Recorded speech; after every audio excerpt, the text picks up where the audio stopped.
사도행전 9장에 보면 바울이 회심하는 내용이 나옵니다. 그러고 난 다음에 우리 지난주에 말씀을 나눈 것처럼 바울을 도왔던 사람 누구였죠? 지난주에 나눴는데 바나바였습니다. 바나바가 발벗고 나서서 바울을 도왔고, 그리고 나서 이제 베드로를 통해서 일어나는 두 가지 사건이 나오는데, 하나는 이제 중풍병자 애니아란 사람이 고침을 받는 내용이 나오고 있고, 또 하나는 뭐냐면 이제 오늘 본문의 말씀이 되는 죽은 여인이었던 도르가가 살아나는 역사가 일어납니다. 그동안 질병이 치유된 역사도 있었고 귀신이 떠나가는 이야기도 있었습니다. 그리고 이전에 예수님도 죽은 딸을 살리는 이야기도 있었지만 제자들을 통해서 죽은 자가 살아났다라는 이야기는 나오지 않았었습니다. 근데 오늘 본문에 그 놀라운 일이 일어나는 걸 볼 수 있습니다. 이러한 일이 일어난 이유가 있어요. 이제 바울이 회심을 하고 바울을 통해서 이방 선교의 문이 열리게 되는 거예요. 그리고 베드로를 통해서 지중해 연안으로 복음이 확장되어 있는 가운데 하나님의 살아계심을 증거할 그런 확실한 일로 이 놀라운 기적이 일어난 겁니다. 그리고 또 한 가지 우리가 오늘 말씀을 들으면서 기억해야 할 건 뭐냐면, 그러면 아니 그 당시에 병들어 죽은 자가 많았을 텐데 왜 하필 도르가였을까? 라는 또 생각을 해볼 수 있습니다.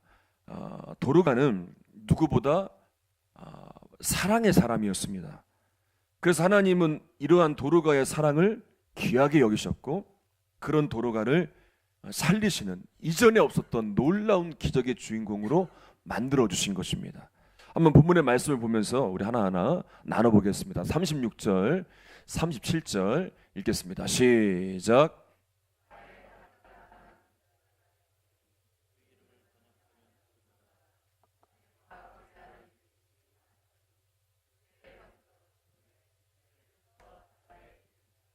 자, 도르가라는 여인이 나오는데 그 이름의 뜻이 사슴이란 뜻입니다. 그리고 헬라식 이름이 이제 도르가였고 히브리식 이름은 뭐냐면 다비다였습니다. 항구 도시 요빠에 태어났으며 신실한 여인이었습니다.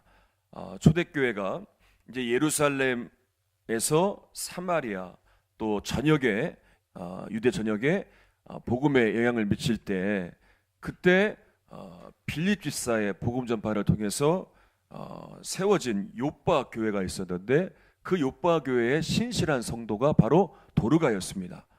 도르가는 사도들이 복음을 전하는 일에 아주 열심으로 도왔고, 그리고 가난한 자들을 돕는 일에도 힘을 다했던 여인이었습니다.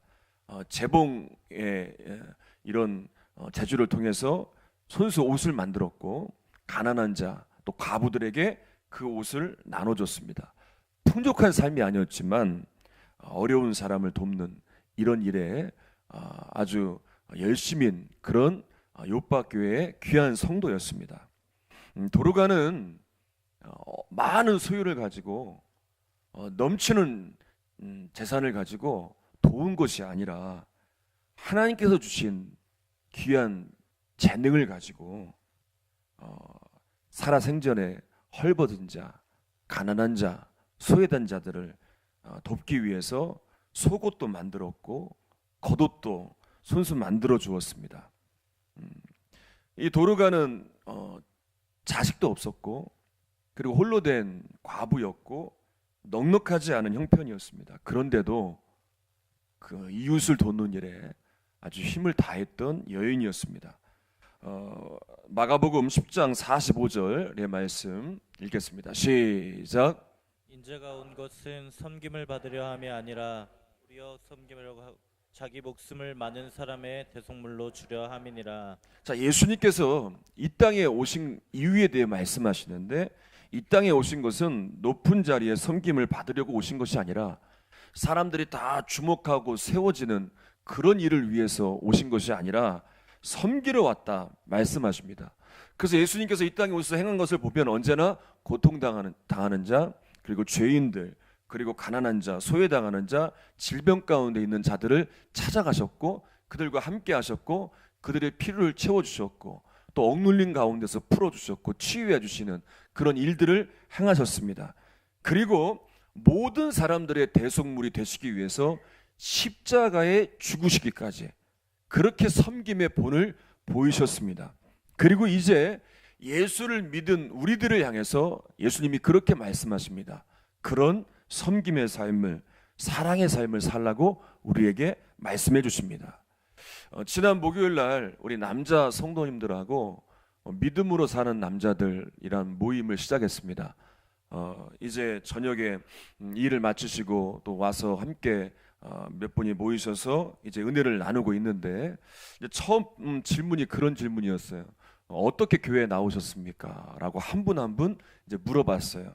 다 들어보니까 어떤 분은 어렸을 때부터 이제 교회가 동네에 있어서 나간 분도 계시고 또 특별한 일을 통해서 이제 전도를 받고 나온 분도 계셨고, 그런데 가장 많이 한 답이 뭐였냐면 아내에게 끌려가서 교회 가신 분들이 제일 많이 있더라고요.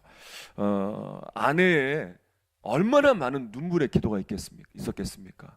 저 남편이 예수를 알지 못하는데 구원받아야 되는데 주님 구원해 달라고 얼마나 많이 기도했겠습니까? 그렇게 권면해도 바뀌지 않는 남편에게 한 번만 나가달라고, 이번 부흥회가 있는데, 이번 예배가 있는데, 집회가 있는데 한 번만 나가달라고 해서 한 번 나간 것이 두 번이 되고 세 번이 되고, 그러다가 차량 봉사도 하고 성가대도 하고 또 교회 건축하는 데 돕고 이렇게 하다 보니까 어느 순간 교회 성도가 되어 있고 교회 일꾼이 되고 지금까지 오게 되었다는 겁니다. 여러분, 어떻게 그 아내 되신 성도들이 어떻게 그 남편을 포기하지 않을 수 있겠습니까? 아니, 혼자만 믿으면 되고 나만 잘 다니면 되는데 왜 남편을 그렇게 권면하고 남편을 위해서 그렇게 왜 눈물로 기도하는 세월이 있겠습니까? 하나예요. 사랑이에요, 사랑. 남편을 향한 사랑의 마음이 있으니까 저 영혼이 구원받아야 되는 거예요. 저 영혼이 주님 앞에 나와서 주님의 일꾼이 되어야 되는 거예요. 사랑의 마음이 있으니까 그렇게 전하는 거예요. 여러분, 이제 이 사랑의 마음이, 이 사랑의 관심이 이제는 내 이웃들을 향해야 돼요. 내 옆에 있는 성도들을 향해야 돼요. 내 옆에 있는 성도들, 내가 함께하는 신앙생활하는 성도들, 나와 함께 살고 있는 이 지역 사람들도 내가 그렇게 남편을 향하고 가족들을 향해 사랑하는 것처럼 사랑으로 돌보고 사랑으로 대해야 될 귀한 영혼들인 거예요. 처음에 전도사로 사역하면서 말씀도 드렸지만 힘들었던 것은 맡은 부서에 변화가 없는 거예요. 중고등부를 맡았는데 인원도 늘지 않고 아이들이 잘 따르지도 않고 예배 시간에 집중하지도 않고, 그래서 제 능력을 탓했습니다. 내가 능력이 없구나. 그래서 이 길을 가야 할지 말아야 될지 많은 고민을 했어요. 너무 힘이 드니까 이제 새벽에 다 가신 이후에 혼자 남아서 기도하는데 막 그렇게 눈물이 나오더라고요. 그때 주님이 주신 응답이 있어요. 어떤 응답이 있었냐면 한 영혼에 대한 사랑. 그러니까 영혼을 대할 때 주님이 나를 사랑하셨고 나를 기다리셨고 인내하셨던 것처럼 그렇게 영혼을 대하라는 응답을 주셨어요. 그리고 생각을 해보니까 제가 뭔가 크고 화려한 것을 바라고 막 큰 사람들이 주목하고 인정받는 그런 것들만 바랬지, 영혼을 사랑하고 영혼을 위해 품고 기도하고 끊임없이 기다려주고 그렇게 섬기는 그런 사역이 아니었더라고요. 사역을 하기 전에 6개월 동안 이제 결혼을 하고 나서 6개월 동안 직장 생활을 했었습니다. 그때는 정해진 시간에 출근을 하고 정해진 시간에 퇴근하면 되는 거예요. 그냥 내가 맡은 일만 하면 되지, 내가 직장 생활하면서 그 사람들을 품어주고 사랑해야 되고 그런 건 없었단 말이에요. 일만 하면 됐단 말이에요. 그런데 사역은 다르더라고요. 하나님 나라 일은 다르더라고요. 맡은 시간만 가서 내가 할 일만 하면 되는 게 아니더라고요. 내가 맡고 있는 그 사람들을 향해서 사랑으로 대해야 되는 것, 이것이 사역의 출발이더라고요. 그리고 사랑의 마음을 달라고 기도하고 사랑으로 한 사람 한 사람 대하기 시작했습니다. 그러니까 달라지더라고요. 사역 때만, 일 때만, 예배 때만 만나는 것이 아니라 그 다음에도 궁금한 거예요. 안 나온 아이들을 향해 학교도 찾아가고 집으로도 찾아가고 만나고 그리고 식사도 함께 하고 하면서 사랑으로 대하니까 달라지기 시작하는 거예요. 그 뒤로 제 안에 열정이 생기게 되고 그 뒤로 말씀을 전할 때도 달라지게 되고 그 예배에 임하는 은혜가 있고 그리고 그 부서에 임하는 놀라운 변화가 시작됨을 경험했습니다. 여러분, 예수님께서는 영혼을 대할 때, 사람을 대할 때 어떻게 대할 것인지 분명히 가르쳐 주셨습니다. 그건 내가 좋은 사람만, 나와 가까운 사람만, 내가 원하는 사람만 그렇게 하는 것이 아니라 내 주변에 있는 모든 사람을 사랑으로 섬기라고 말씀하였습니다. 그래서 우리는 그렇게 하면 되는 겁니다. 사랑하고 섬기라고, 그렇게 행하라고 내 주변의 사람들을 붙여주신 것입니다. 여러분, 우리 교회 안에도 예수님이 행하신 것처럼, 도르가가 행한 것처럼 사랑과 섬김이 넘쳐나길 바랍니다. 여러분들이 이웃들에게도 사랑과 섬김으로 대하셔서 우리 교회를 통해서, 여러분들을 통해서 사랑과 섬김이 넘쳐나는 역사가 있기를 바랍니다. 38절로 39절 읽겠습니다. 시작. 룻다가 요바에서 가까운지라 제자들이 베드로가 거기 있음을 듣고 두 사람을 보내어 지체 말고 와달라고 간청하여 베드로가 일어나 그들과 함께 가서 이르매 그들이 데리고 다락방에 올라가니 모든 과부가 베드로 곁에 서서 울며 도르가가 그들과 함께 있을 때에 지은 속옷과 겉옷을 다 내어 보이거늘. 자, 도르가는 그가 가진 믿음도 열심히 있었지만 그의 신앙의 삶이 사랑으로 섬기는 삶으로 이어져서 믿음과 행함이 일치되는 그런 아름다운 삶을 살아갔습니다. 재봉일을 하면서도 먹고 사는 형편이 쉽진 않았지만 사랑과 구제하는 일에 최선을 다했습니다. 그래서 귀한 열매들이 있었는데 도르가가 죽었을 때, 죽고 난 이후에 사람들은 그냥 놔두지 않았어요. 사람들은 도르가 주변에서 함께 슬퍼했고, 그리고 누구를 찾아가냐면 베드로를 찾아갑니다. 왜냐하면 그만큼 도르가의 사랑을 받았고, 그리고 도르가의 섬김을 받았기 때문에 어떻게든 도르가를 도와주기 위해서 베드로를 부릅니다. 그리고 베드로가 가보니까 도움을 받았던 수많은 이들이 함께 슬퍼하며 있는 겁니다. 제가 목회자가 되어 보니까 장례식장을 참 많이 갑니다. 또 장례를 집례할 때도 있습니다. 이렇게 장례를 집례하다 보면 때로는 제가 잘 알지 못했던 분이나 할지라도 장례를 집례하다 보면 이분이 어떻게 살았는지를 다 알게 됩니다. 사람들의 반응을 보면, 사람들의 이야기들을 들어보면 이분이 평생 정말로 사랑하며 사셨구나, 정말 신앙의 본을 보이셨구나, 섬김의 본을 보이셨구나, 정말 귀한 삶이구나 라는 것을 다 알게 됩니다. 예전에 한국 사회에 정말 센세이션을 일으켰던 한 귀한 분이 계세요. 누구냐면 울지마 톤즈의 주인공인 고인이 되신 이태석 신부님이란 분이 계신데 이분이 살아있을 때는 별로 유명하지가 않았어요. 그런데 이분이 죽은 이후에 사람들에게 이분이 행한 일들이 알려지게 된 거예요. 알아보니까 아프리카 수단에 한 작은 마을, 톤지라는 마을이 있는데 그 마을에서 이분이 보여주신 귀한 사랑과 섬김의 모습이 있더라고요. 이 곳에 사는 종족들은 조상 때부터 이제 가축과 소를 기르는데 그것을 지키기 위해서 그 옆에 부족들과 매번 전쟁을 벌이는 거예요. 그래서 가난하고 질병이 있고 많이 죽어나가고 이런 아픔과 고통이 그 종족 가운데 있었는데 전쟁을 해야 되기 때문에 강인함이 이들의 생명이었어요. 그 누구 앞에서 울질 않는다는 거예요.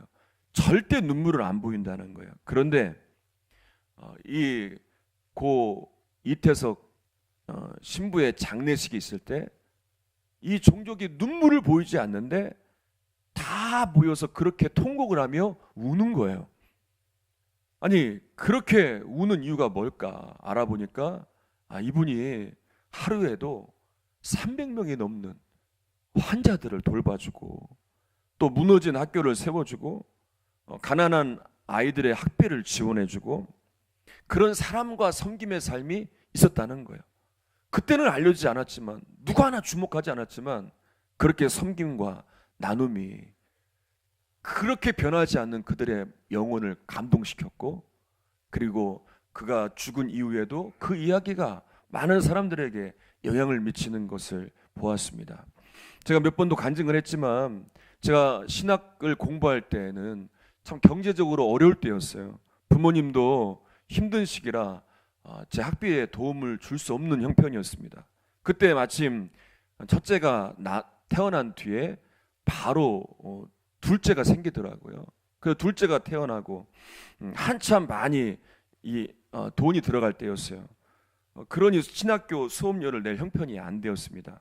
그래서 항상 학교를 다니면서 수업료를 내지 못해서 끝까지 명단에 붙어 있다가 마치 학기가 끝날 때쯤 내다가 때로는 못 내서 1년을 휴학한 적도 있습니다.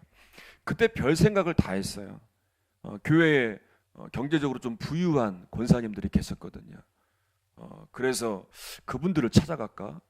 찾아가면 도와줄 것 같은 거예요. 제 상황을 얘기하고 찾아갈까라도 생각을 해봤는데 그때 그래 한번 다 내려놓고 기도해보자. 학기가 다 끝나고 있는데 등록금은 내지 못하고 있고 그때 기도했을 때 일어나는 놀라운 응답이 있었어요. 여기 저희 교회에도 우리 공부하는 학생들이 있습니다. 이제 또 대학에 들어갈 친구들도 있고 또 다시 복학하는 친구들도 있어요. 여러분 돈이 없다고 걱정하지 마세요. 이 반응은 어떤 반응이죠? 여러분 돈이 없다고 걱정하지 마세요. 우리가 믿는 분은 하나님이시고 하나님은 전능하신 분이세요. 그때 이제 기도하는데 기도할 때마다 도와주는 분들이 한 분 한 분 희한하게 생기는 거예요. 그런데 제가 가만히 생각해 보니까 그때 이렇게 도와줬던 분들 보니까 넉넉한 분들은 없었어요. 다 그만하게 사시는 분들이었어요. 한 분은 미장원을 하시는 권사님이 수업료를 하라고 100만 원을 가져온 거예요. 근데 그분이 그만큼 할 만한 형편이 안 돼요. 그런데 기도하는데 감동이 되었다고 하면서 수업료를 하라고 가져오신 거예요. 근데 제가 얘기를 들어보니까 저뿐만 아니라 해마다 몇 차례씩 그렇게 신학생들 또 등록금을 못 내는 이들이 있다면 가서 그렇게 도와준다는 거예요. 그러니까 자기가 미장원을 하는 목적이 여기에 있는 거예요. 사랑과 섬김의 삶을 살고 싶은데 그렇게 하기 위해서 자기는 일을 한다는 거예요. 얼마 전에 한 목사님이 본인 교회 권사님의 이야기를 SNS에 올려놨어요. 어떤 이야기냐면 이 권사님은 정말 힘들게 사시는 분이에요. 나라에서 지원을 받아야 될 만큼 그래서 컨테이너 박스에서 사시는 분이신데 이분이 한 봉투를 가져온 거예요. 이게 뭔가 봤더니 새벽 예배를 마치고 들어가면 1,000원씩 모은 거예요. 다리미로 딱 빳빳하게 다려서 매일마다 1,000원씩을 모았어요. 이분이 가진 것은 많지 않지만 사랑의 섬김의 삶을 살고 싶은데 어떻게 할까 고민하다가 그렇게 하기를 시작하고 1년 동안 1년이면 며칠입니까? 365일 1,000원씩 36만 5천 원을 봉투에 담아서 그 검봉투에 새벽마다 기도하면서 이것을 준비했습니다. 어려운 교회 선교하는 일에 써 주십시오라고 이제 봉투에 적어서 이제 그렇게 헌금을 한 거예요. 그것을 보면서 목사님이 감동을 하시고 이제 올리신 거예요. 여러분 여기에 담은 금액이 중요한 게 아니라 사랑과 정성이 중요한 거예요. 여러분 1년 동안 얼마나 많이 새벽마다 기도했겠습니까? 얼마나 많이 사모하며 이 사랑의 마음을 심었겠습니까? 그러니 감동이 안 될 수가 없는 거예요. 시편 49편 6절에서 8절에 보면 이런 말씀이 있어요. 한번 읽겠습니다. 시작. 자기의 재물을 의지하고 부유함을 자랑하는 자는 아무도 자기의 형제를 구원하지 못하며 그를 위한 속전을 하나님께 바치지도 못할 것은 그들의 생명을 속량하는 값이 너무 엄청나서 영원히 마련하지 못할 것임이니라. 이게 무슨 말씀이냐면 내가 가지고 있는 재물이, 내가 가지고 있는 소유가 죽은 다음에는 나 자신에게 아무런 도움이 되지 못한다는 거예요. 왜냐하면 어느 누구나 다 죽고 나면 그건 다 놓고 갈 것이지 가져가지 못한다는 거예요. 재물이 죽음을 바꿀 수 없는 일입니다. 그러나 살아있는 동안, 내가 살아있는 동안에 나에게 주신 그 재물을 가지고, 때로는 나에게 주신 그 재능을 가지고, 때로는 나에게 주신 시간을 가지고, 건강을 가지고 내가 하나님 나라를 위해서, 또 선한 일을 위해서 도로가 같이 작은 것이지만 이런 귀한 섬김을 통해서 사용한 것은 주님이 기억하시는 것이 된다는 거예요. 그래서 이런 말씀을 하세요. 누가복음 12장 33절 읽겠습니다. 시작. 너희 소유를 팔아 구제하여 낡아지지 아니하는 배낭을 만들라. 곧 하늘에 둔 바 다함이 없는 보물이니 거기는 도둑도 가까이 하는 일이 없고 좀도 먹는 일이 없느니라. 그래서 초대교회 교인들이 이 말씀을 믿은 거예요. 그래서 이 초대교회 교인들은 서로 자신의 가진 것을 나누었고, 가난한 자, 억눌린 자들이 있으면 필요를 따라 도와주었고, 그리고 도르가 역시도 그렇게 작은 것이지만 자기의 재능을 가지고 옷을 만들어서 그걸 나눠주고 섬기는 일에 힘을 다한 거예요. 도르가는 살아있는 동안에 지극히 작은 것이었습니다. 그러나 그는 하늘에 보물을 쌓아두었습니다. 왜냐하면 도르가가 행한 일을 주님은 기억하실 뿐만 아니라 수많은 사람들이 기억했어요. 죽고 난 이후에 수많은 사람들이 그 주변에 있었어요. 그리고 도르가에게 놀라운, 지금까지 일어나지 않았던 놀라운 일이 일어나요. 여러분들이 행한 섬김이, 여러분들이 행한 사랑이 주님이 기억하시는 일이 되기를 바랍니다. 그리고 그 귀한 섬김과 사랑이 하늘의 보물을 쌓는 일이 되기를 주님의 이름으로 축원합니다.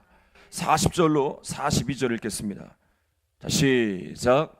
베드로가 사람을 다 보내고 무릎을 꿇고 기도하고 돌이켜 시체를 향하여 이르되 다비다야 일어나라 하니 그가 눈을 떠 베드로를 보고 일어나 앉는지라. 베드로가 손을 내밀어 일으키고 성도들과 과부들을 불러들여 그가 살아난 것을 보이니 온 요파 사람이 알고 많은 사람이 주를 믿더라. 자, 이제 도르가는 섬김과 이런 나눔의 삶을 살다가 병을 얻었습니다. 그리고 이 병이 악화되어 죽게 되었어요. 근데 생각해 보세요. 얼마나 귀한 사랑을 받았으면 그 사랑을 받은 사람들이 베드로를 찾아가겠습니까? 왜 찾아갔겠어요? 살려달라고. 아니, 죽어 있는데 살려달라고 찾아간 거예요. 도르가의 선행이 주변 사람들에게 거룩한 영향을 미쳤다는 거예요. 그리고 수많은 사람이 그가 죽은 것을 안타깝게 여겼어요. 그리고 도르가가 살아나는 기적이 일어나요. 여러분, 여기서 우리가 정확하게 봐야 할 게 있어요. 어떤 믿음이 역사를 이루는가? 죽은 도르가를 보고 살려달라고 말하는 그 사람들의 믿음도 대단합니다. 그렇죠? 아니, 죽어 있어요. 죽으면 끝이에요. 더 이상 방법이 없어요. 그런데 베드로를 찾아가요. 살려달라고. 믿음이 있으니까 찾아가는 거예요. 그런데 또 중요한 믿음은 뭐냐면 이 이야기를 듣고 찾아오는 베드로도 대단한 거예요. 아니, 죽어 있는 사람을 살려달라고 찾아왔는데 그 얘기를 듣고 찾아간다는 건 말이 안 되는 거잖아요. 아니, 죽은 사람은 끝났습니다. 제가 병든 자는 고쳐봤지만 죽은 자는 살려보지 못했습니다. 그냥 장사 지내라고 할 수도 있는데 가요. 살리러 가요. 이게 믿음이에요, 이게. 제가 말씀을 드렸지만 저는 예전에는 병원에 가면 그런 기도 못했어요. 살려주세요, 고쳐주세요, 이렇게 기도 못했어요. 믿음이 없었기 때문에. 근데 어느 순간 사도행전 3장을 읽다 보니까 예수의 이름으로 선포하자 안진뱅이가 일어나는 거예요. 이 말씀이 믿어지고 나서 이제 병원에 가서는 담대하게 기도해요. 살려주세요. 고쳐주세요.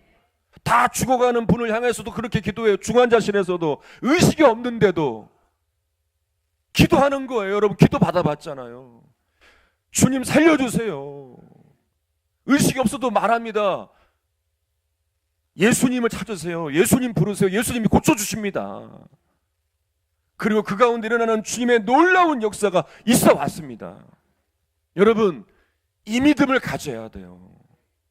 정말 할 수 없는 일이 생겼을 때 왜 내 생각으로 주님의 능력을 제한해버리고 안 된다고 포기해버립니까? 찾아가야죠. 죽었어요. 끝이에요. 그런데 찾아가잖아요. 길이 있을 거야. 뭔가 역사가 있을 거야. 또 그 얘기를 듣고 찾아가잖아요. 여러분, 우린 찾아가야 돼요. 찾아가야 돼요. 누구를 찾아가야 됩니까? 주님을 찾아가야 돼요. 그러면 왜 주님이 베드로를 통해서 도르가를 살리셨습니까? 두 가지 이유가 있어요. 하나는 뭐냐면 도르가가 행한 이 사랑이 너무 귀했기 때문에 그런 거예요. 주님이 받으셨고 주님이 기억하신 일이 됐기 때문에 그런 거예요. 또 하나는 이 살리시는 일을 통해서 주님을 증거하는 거예요. 여러분 생각해 보세요. 예를 들어서 한 교회에 교인들이 맨날 싸워요. 맨날 다툽니다. 그러면 사람들이 교인들만 욕하지 않아요. 교회만 욕하지 않아요. 예수님을 욕해요. 내가 싸웠는데, 내가 다퉜는데 예수님이 욕을 먹어요. 근데 반대로 교인들이 나가서 이웃을 섬겨요. 또 이웃을 사랑해요. 사랑을 베풀어요. 열심을 다해서 이렇게 귀한 사랑을 베풀면 교회만 칭찬받지 않아요. 예수님이 칭찬받아요. 예수님이 인정받아요. 내가 행했지만 주님이 높임을 받는 거예요. 지난 주간에 부모님 댁에 다녀왔어요. 양쪽 부모님 생신이 있어서 가서 생신 잔치를 열어드리고 식사를 하고 왔는데, 이제 처갓집에 가보니까 장모님이 한 상자를 꺼내시더라고요. 그 상자에 보니까 오랫동안 예전부터 모아놨던 사진, 편지들이 있어요. 제 아내 어렸을 때 사진도 있고, 지금도 그렇지만 그때도 참 이쁘다고 해야 되겠죠? 이뻤더라고요. 예. 아무튼 그랬어요. 그런데 15년 전에 썼던 편지, 제 아내가 장인어른에게 썼던 편지가 있어요. 그걸 보니까 이렇게 썼어요. 그때 교회 안 다니실 때, 아버지, 내년에는 꼭 교회에 나와서 우리 성은이 크리스마스 때 나와서 이렇게 율동하고 할 때 꼭 와서 같이 보러 가요. 그렇게 쓴 편지였어요. 그리고 15년이 지난 지금을 보니까 이렇게 온 가족이 기도한 대로 장인어른이 교회에 나오셨고, 지금은 권사님이 되셨고, 얼마 전에는 시니어 찬양대에 들어가서 이 악보를 잘 볼 줄 모르시니까 반주를 이렇게 곡을 쳐달라고 제 아내한테 부탁을 해서 그것을 녹음받아갖고 연습을 얼마나 열심히 하는지 몰라요. 또 올해는 또 속장이 되셔서, 속장이 됐는데 그렇다며요. 속장님들은 기도가 부담된다며요. 그래서 제가 기도문 매주마다 틀리게 하라고 몇 개를 보내드렸어요. 이렇게 하면 된다고. 15년 전에는 상상할 수 없는 일들이 지금 일어난 거예요. 그러면서 제가 이번 설교를 준비하면서 깨달은 거예요. 하나님께서 저와 여러분에게 역사하신 일들이 너무 많아요. 10년 전에, 20년 전에, 30년 전에 정말로 고통 가운데 있었던 나였는데, 정말로 그 일들이 이루어지기를 간절히 기도해 왔는데 안 되는 상황에서 되게 하시고, 죽을 고비에서도 살리시고, 무엇보다도 죄인 되어 멸망 가운데 가고 있는 나를 구원하셔서 자녀 삼아 주셨어요. 이 은혜를 입었어요. 이런 은혜를 입은 우리들에게 주님이 보고 싶어하는 열매가 있어요. 그건 뭐냐? 사랑이에요. 우리는 사랑하면 뭔가 거창하고 큰 것을 말해요.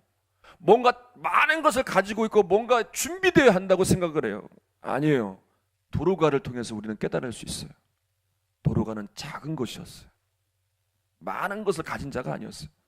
그럼에도 가진 재능을 가지고 그렇게 사랑을 나누었어요. 그랬더니 수많은 사람들이 그 사랑을 통해 예수님을 만났어요. 그리고 도로가가 죽은 이후에도 받은 사랑이 너무 컸기 때문에 어떻게든 살리려고 했어요. 여러분, 우리가 예수를 믿었으면 이와 같아야 되지 않겠습니까? 내가 이 땅에서 행한 예수의 사랑을 수많은 사람들이 누리고 난 이후에 내가 죽고 나서 없는 그 자리에서도 수많은 사람들이 나를 기억할 때 예수님의 사랑을 떠올리며 그 거룩한 영향력을 본받은 그런 예수의 사람이 되어야 되지 않겠습니까? 초대교회 안에서도 이런 사랑이 넘쳤어요. 한국교회에 부흥이 일어날 때도 이런 사랑이었어요. 이 사랑이 오늘날 이 땅의 교회들에게 필요하고 우리 교회에도 필요한 거예요. 우리 가족들을 사랑하긴 쉽습니다. 내가 좋아하는 사람 사랑하긴 쉽습니다. 그런데 나와 관계가 없는 사람, 관계가 있다고 해도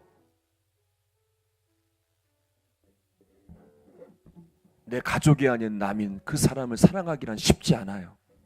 그런데 예수님은 정말 용서가 안 되고 사랑이 안 되는 나를 위해 십자가의 대속물로 죽는 그런 사랑을 베푸셨고, 섬기러 온 것이 아니라 섬기러 왔다고 말씀하시며 우리에게도 사랑의 숙제를 남겨주셨어요.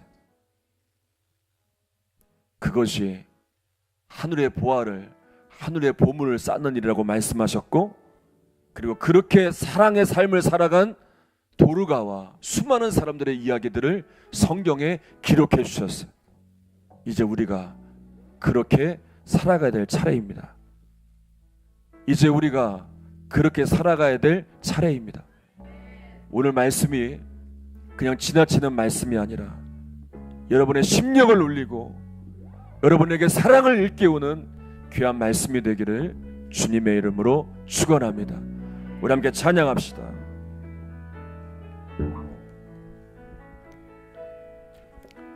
슬픈 마음 있는 자, 몸과 영혼 병든 자, 누구든지 부르시오. 예수 이름 부르시오. 그 이름을 믿는 자, 그 이름을 부르는 자, 그가 어떤 사람이든 그는 구원 얻으리. 은과 금은 내게 없으나 나 가진 건 너에게 주리. 능력의 이름 예수라. 그 이름을 붙드시오. 그 이름을 믿는 자, 그 이름을 외치는 자, 그가 어떤 사람이든 그는 주의 영광 보리라. 슬픈 마음 있는 자, 슬픈 마음 있는 자, 몸과 영혼 병든 자, 누구든지 부르시오. 예수 이름 부르시오. 그 이름을 믿는 자, 그 이름을 부르는 자, 그가 어떤 사람이든 그는 구원 얻으리. 은과 금 내게 없으나, 은과 금 내게 없으나 나 가진 건 너에게 주리. 능력의 이름 예수라. 그 이름을 붙드시오. 그 이름을 믿는 자, 그 이름을 외치는 자, 그가 어떤 사람이든 그는 주의 영광 보리라. 예수 예수 예수 오 능력의 그 이름 예수 나 외쳐 부르네 예수 예수 오 구원의 그 이름 예수 나 외쳐 부르네 예수 그리스도 예수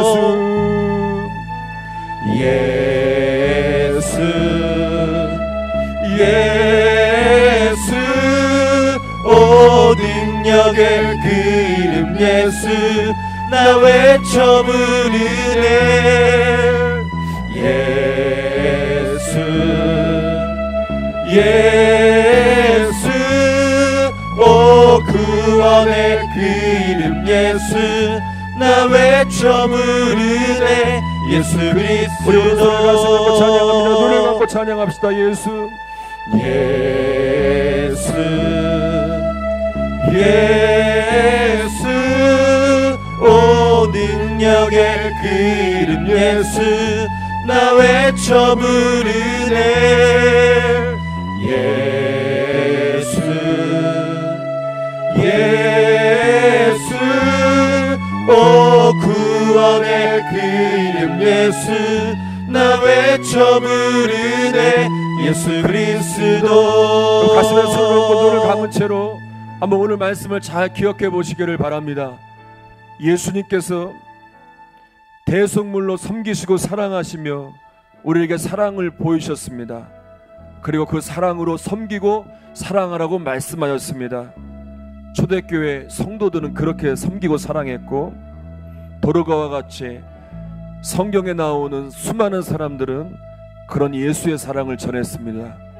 오늘날에도 이 사랑이 심겨져야 합니다. 이것이 하늘의 보물을 쌓는 일이라고 말씀하십니다. 다시 한번 결단하면서 내 주변에 사랑해야 할 사람이 누가 있는지, 섬겨야 될 사람이 누구인지, 내가 정말 사랑으로 대했는지, 내가 정말 섬김을 다했는지, 그 영혼들을 잘 돌보고 이끌었는지 한번 잘 생각해 보시기를 바랍니다. 그리고 다시 한번 결단하기는 내가 이제 그 영혼들에게 예수님을 대하듯 사랑하고 섬기겠습니다. 그래서 그 사랑이 전달되어지고 도르가에게 임했던 놀라운 역사, 주님이 증거되는 일들이 일어나게 해달라고 결단하시기를 바랍니다.